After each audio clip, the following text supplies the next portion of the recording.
शिवाय नमस्तुभ्यम। हर हर महादेव। जैसा कि हम सबको पता है कि 8 अप्रैल सोमवती अमावस्या तिथि को पड़ रही है सूर्य ग्रहण। इस सूर्य ग्रहण को नवरात्रि सूर्य ग्रहण के नाम से जाना जाता है। काफी लोगों के मैसेज आ रहे हैं कि ये सूर्य ग्रहण कब लग रहा है और सूतक काल कब से शुरू हो रहा है। क्या इस सूर्य ग्रहण पर हम कोई उपाय कर सकते हैं या नहीं कर सकते? पूजा पाठ कर सकते हैं या नहीं कर सकते हैं?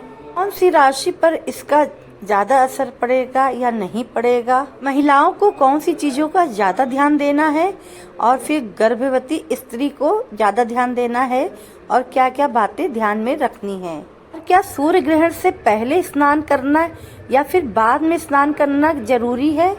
इन सभी की बातें हम इस वीडियो में करेंगे और साथ ही साथ सूर्य ग्रहण का प्रभाव आपके परिवार में ना ही पड़े, तो इसके लिए हम गुरुजी के बताए 2 उपाय की बारे में बात करेंगे, जो कि पूज्य गुरुजी की कथा में सुने हैं और बहुत अच्छे से मैं आपको बताऊंगी। एक एक चीजों को नोट करते चलिएगा। और सबसे पहले हम सूर्य ग्रहण की बात कर लेते हैं कि उसका टाइमिंग क्या है। सूर्य ग्रहण कब से कब तक रहेगा?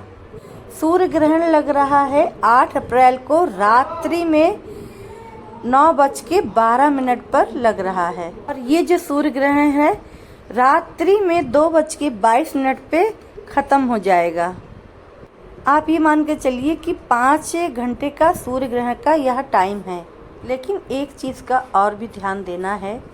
5 घंटे का सूर्य ग्रहण है, लेकिन आपको ये भी पता होगा कि जिस समय से सूर्य ग्रहण लगना स्टार्ट होता है यानी कि शुरू होता है, उसके कई घंटे पहले सूतक लग जाता है। लेकिन इस बार सूतक नहीं लगने वाला है क्योंकि सूर्य ग्रहण भारत में नहीं लगेगा, इसका असर भारत में नहीं दिखेगा। ऐसा क्यों? क्योंकि हमारे सूर्य देवता एक ही हैं।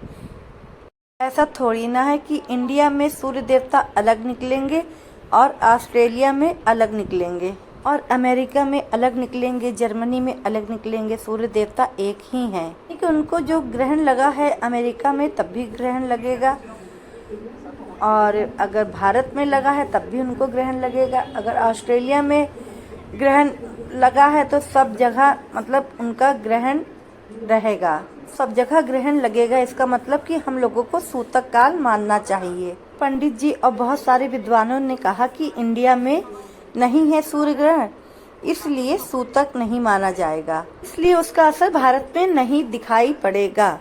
इसलिए मंदिर भी सभी खुले रहेंगे, कोई सूतक काल नहीं रहेगा, सभी पूजा अर्चना कर सकते हैं। उनकी बात नहीं है, पर मैं उनका कॉन्सेप्ट काट नहीं रही हूँ। मेरा कॉन्सेप्ट अलग है। सूर्य देवता तो सूर्य देवता हैं, उनके ऊपर काल है, उनके ऊपर ग्रहण लगेगा, तो हम सभी लोगों को ध्यान देना चाहिए। सूतक काल नहीं है तो हम सूतक नहीं मानेंगे। कोई भी राशि पर इसका असर नहीं पड़ेगा। अब महिलाओं के लिए जो चीजें बताने जा रही हैं उसको सभी नोट करेंगे। सबसे पहले हम प्रेग्नेंट लेडी की बात करेंगे, यानी कि गर्भवती महिलाओं की बात करेंगे।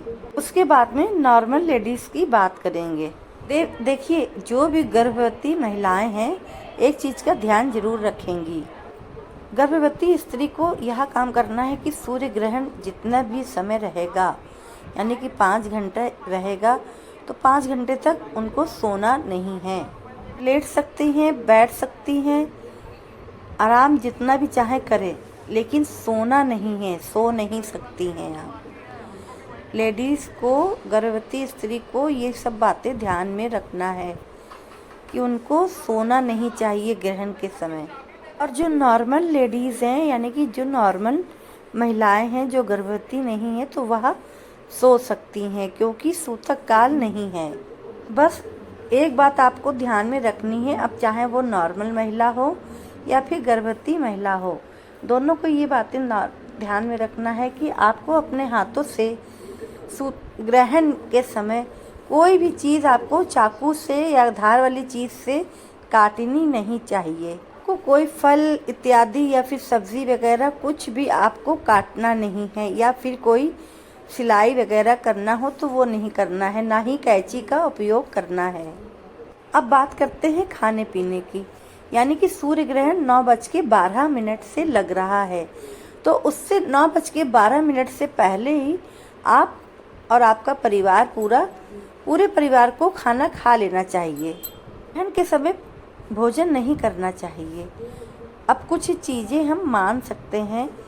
ग्रहण यहाँ पे भारत में दिखाई नहीं देगा, उसका असर भारत में नहीं पड़ेगा, लेकिन ग्रहण तो लगेगा, तो ग्रहण के समय हमें खाना नहीं है, इस बात का ध्यान रखना है। बहुत मजबूरी हुई, बच्चे हों, बूढ़े हों, बीमार हों, उनकी बात अलग है, लेकिन स्वस्थ लोगों की बात अलग है। स्वस्थ हैं, अगर सब संपूर्ण स्वस्थ है, नॉर्मल व्यक्ति है, तो वो भोजन 9 बजे से पहले कर ले। और जो बीमार व्यक्ति है, अगर उसको दवा खाना है रात्रि में 9 बजे या 10 बजे उसका टाइम है दवा खाने का, तो वो दवा खा सकता है। अब हम ग्रहण के बारे में बात करते हैं। चलिए मान लेते हैं कि आपने कुछ ग्रहण के समय ऐसी गलतियां कर दी या फिर कुछ ऐसा खा लिया। अब इस ग्रहण से बचने के लिए, सूर्य देवता के प्रकोप से बचने के लिए आपको कौन से 2 उपाय करने हैं, उसके बारे में हम बात करेंगे। चलिए अब बात कर लेते हैं पहले उपाय के बारे में। तो पहले उपाय के बारे में यह बात करते हैं हम कि पहले उपाय के लिए आपको 1 चावल का दाना लेना है।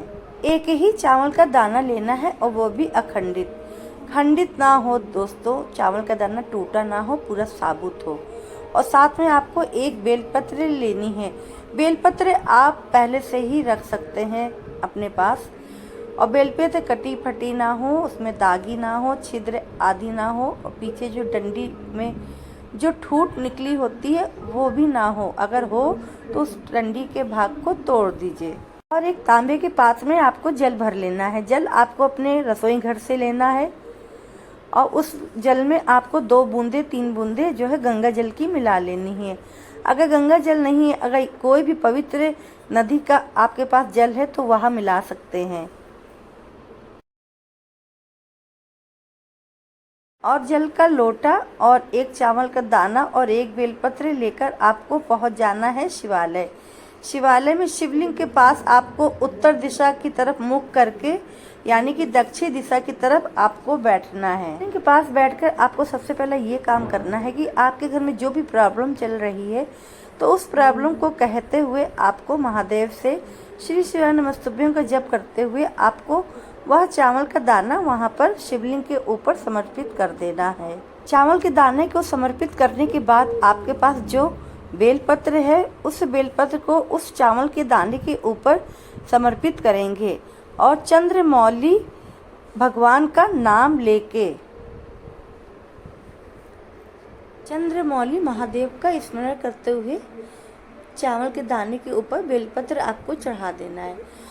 अब बाद में जो आप जल ले गए हैं, तो वह जल आपको उस बेलपत्र के ऊपर श्री शिवाय नमस्तुभ्यं कहते हुए चढ़ा देना है। जल के लोटे से आपको धीमे धीमे जो है जल अर्पित करना है शिवलिंग पर। साथ ही आपको दूसरा पात्र जलाधारी के नीचे जहाँ से जल बहता है वहाँ पर रख देना है और थोड़ा सा जल प्राप्त कर लेना है।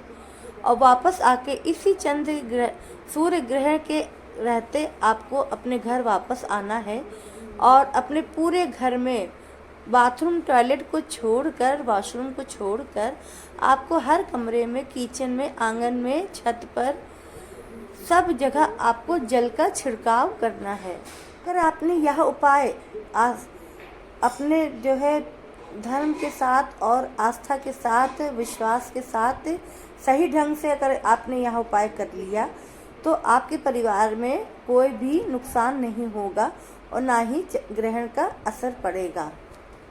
पहले उपाय की बात हम कर चुके हैं, अब चलते हैं दूसरे उपाय के बारे में बात करते हैं।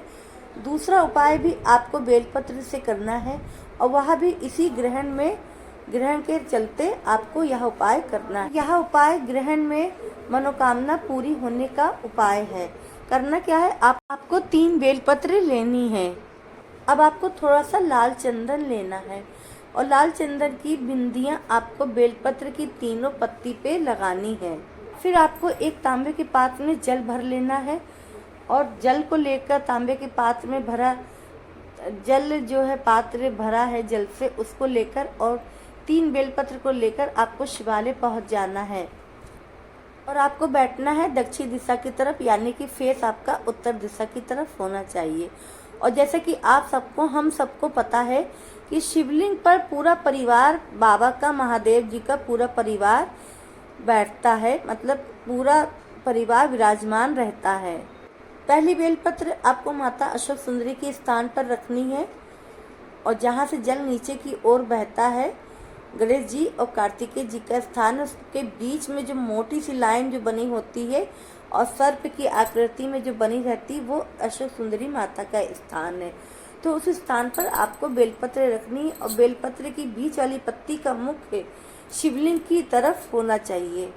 जो दूसरी बेलपत्र आपको रखनी है तो वह आपको अशोक सुंदरी के स्थान के ऊपर थोड़ा सा वहाँ पर रखनी है, यानी कि जलाधारी की तरफ, माता के जो हस्त कमल है उस तरफ को आपको पत्ती रखनी है।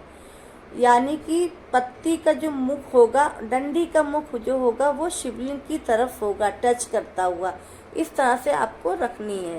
बेलपत्र आपको कुछ जो है आमने सामने करके रखना, यानी कि बेलपत्र की बीच वाली जो पत्ती होती है तो दोनों बेलपत्र की पत्तियां बीच वाली दोनों में जुड़ जाएं, इस तरह से बेलपत्र आपको रखनी है शिवलिंग पर, जलाधारी पर और अशोक सुंदरी के स्थान पर। अब तीसरी पत्ती आपको रखनी है अपनी मनोकामना कहते हुए शिवलिंग के ऊपर और पत्ती की डंडी का मुख सीधे जलाधारी की तरफ होना चाहिए। बेलपत्र चढ़ाने के बाद तीसरी बेलपत्र आपने शिवलिंग के ऊपर चढ़ा दी।